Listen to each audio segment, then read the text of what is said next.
आपली की शिंदे समितीला सांगितलं 6 महिने मुदत वाढल्या आणि 6 महिने मुदत वाढण्याचं काय वापरू नका, धक्का न लावता हा शब्द वापरू नका. ओबीसी मधूनच 50% आम्हाला आरक्षण पाहिजे, त्याच्यावरती भूमिका ओबीसी मधून धक्का न लागता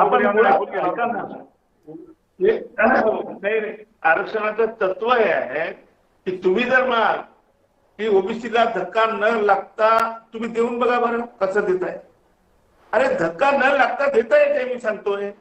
ओबीसीला धक्का लागणार नाही, याच्यापूर्वी झालं तुम्ही समजून घ्या.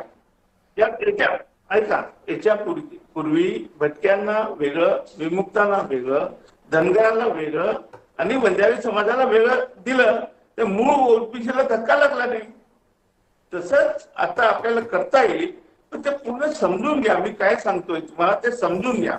मी काही वेळ आहे का की धक्का न लागता देता येते म्हणणारा मीच आहे, दुसरं कोण आहे? मलाच विचारा तुम्ही कसं करता येईल.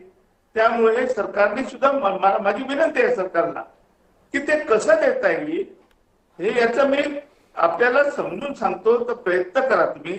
दुसरं, मागच्या वेळेस काय झालं होतं, असंच आपण काहीतरी सगळे सोयरेचं नोटिफिकेशन काढून त्यांच्या हातात दिलं, गुलाल उधळला आणि अक्षरशः म्हणजे त्यांचा पचका झाला. आता असा पचका करू पाहत आहे का सरकार? खरोखर सरकारची इच्छाशक्ती आहे का? सरकारची इच्छाशक्ती असेल तर आरक्षण देता येईल.